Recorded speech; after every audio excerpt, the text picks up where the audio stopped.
Следниот разговор во утринската програма го посветуваме на студентите и новостите кои што доаѓаат од студентските организации при Универзитетот Свети Кирил и Методи.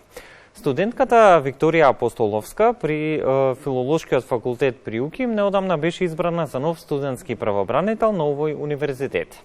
Пред какви предизвици ќе биде исправен новиот студентски правобранител и кои се нејзините надлежности во насока на заштита на студентските права? Ова утро на овие теми разговараме токму со Викторија Апостоловска, новиот студентски правобранител на УКИМ.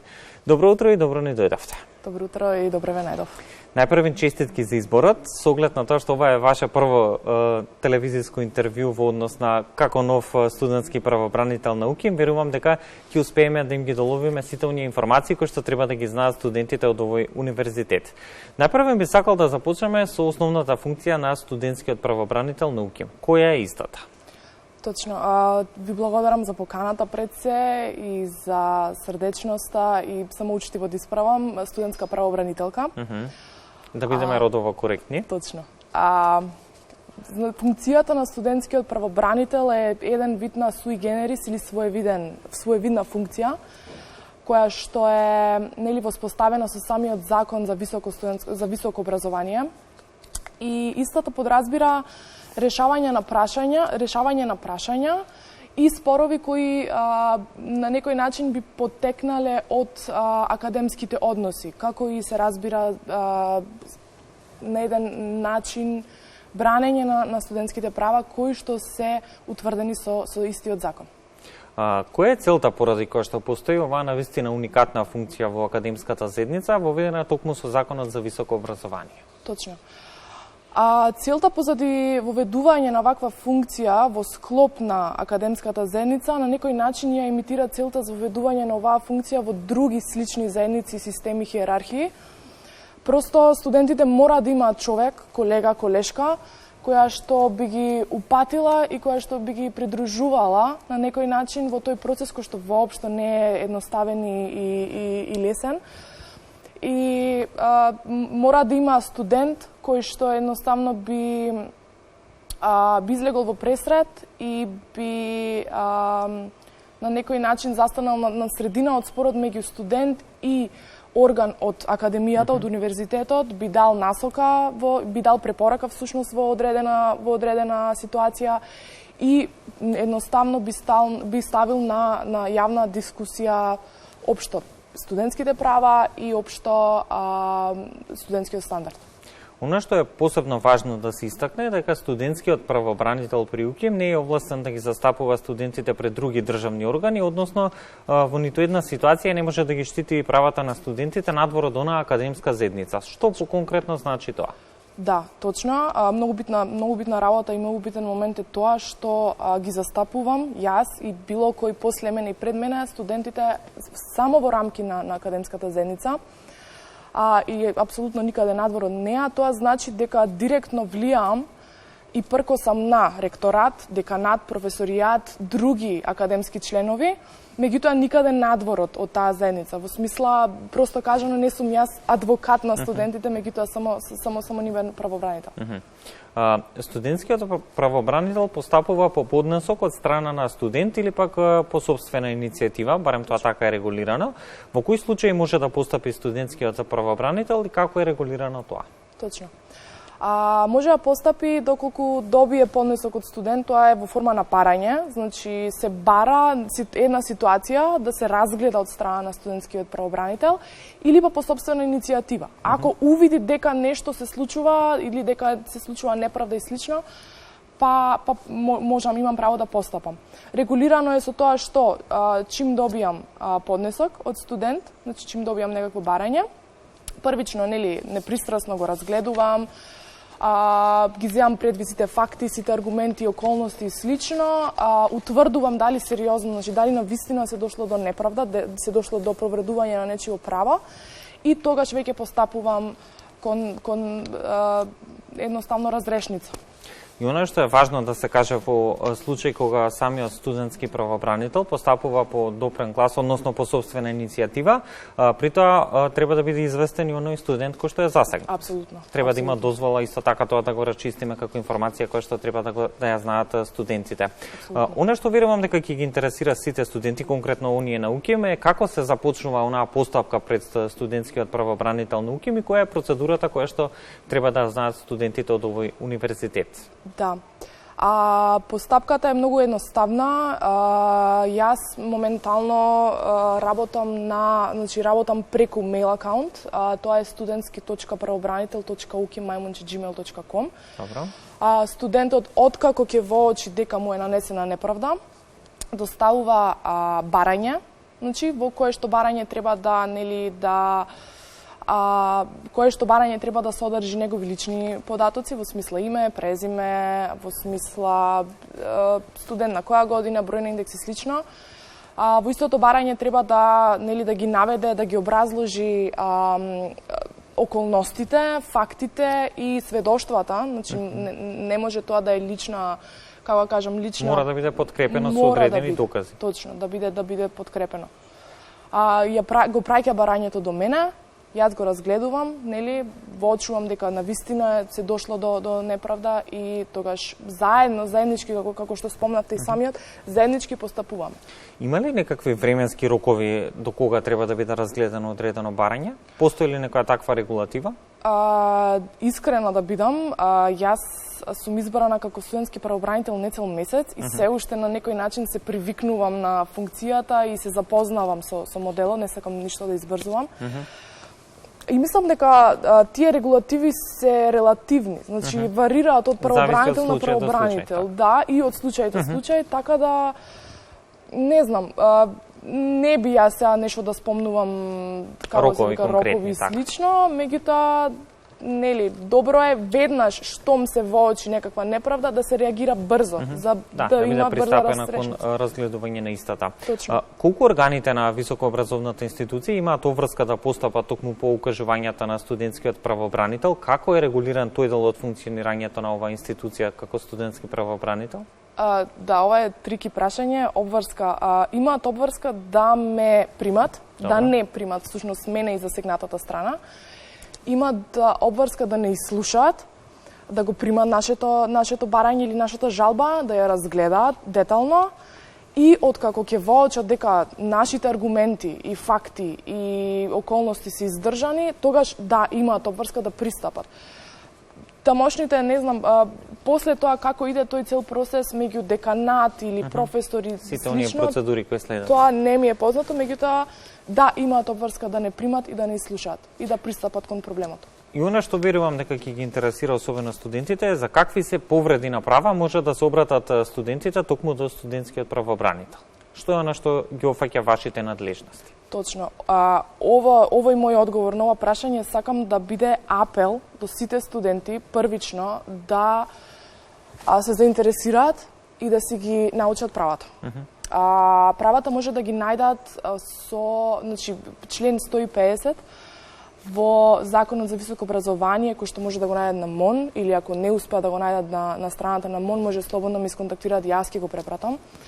За јас да си ја вршам мојата функција и да имам некаков прогрес, да имаме општо академски прогрес, студентите мора да бидат свесни за своите права и мора да бидат свесни дека, не знам, се дошло до прекршување на некое право.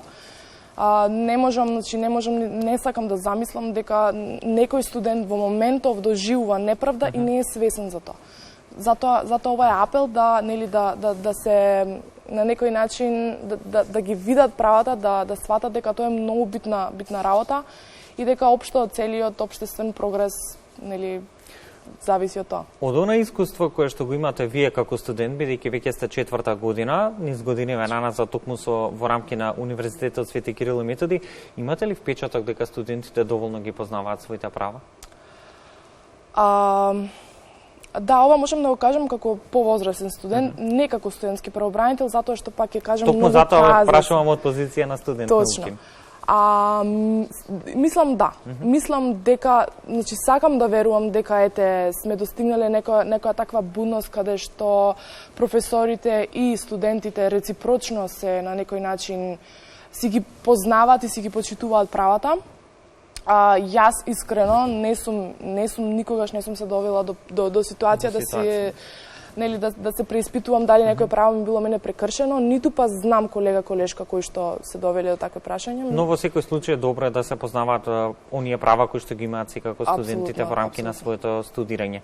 Кои се оние овластувања кои што му стојат на располагање на студентскиот правобранител на УКИМ во рамки на своите надлежности? Точно. Првото и главното е да посредува во спор меѓу орган на Академијата на Универзитетот и студент. Второ е да дава конкретни препораки во конкретни случаеви. Како што кажав и претходно, да става на јавна дебата, на јавна дискусија општо студентските прашања и студентскиот стандард. Патем да соработува со други невладини организации, тоа е од голем плюс. И на крај се разбира овластен е да преземе и други активности кои што му се доделени или други обврски кои што му се доделени од самиот Сенат на универзитетот или Универзитетското студентско собрание. Предпоставувам дека од моментот кога стапивте на вашата функција како студентска правобранителка, сте имале контакт со вашите претходници, од она што успеавте досега да го воочите. Колку студентите посегаат по овој инструмент кој што им стои на располагање во заштита на нивните права и како да се зголеми довербата на студентите на УКИМ во институцијата студентски правобранител? Точно. Нема да се повикам на претходно искуство, затоа што тоа е, сепак ќе кажам, многу релативна работа.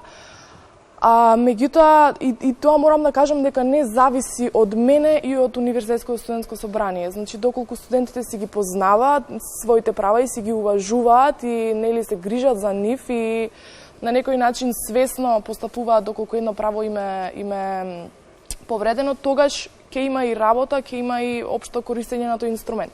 Сега јас моментално почнав да работам на еден случај, значи драго ми е што студентите на некој начин и има доверба, значи покажува доверба и на некој начин, како кажам, се свесни дека постои на крајот на краиштата ова функција постои токму за нив за заштита на нивните права.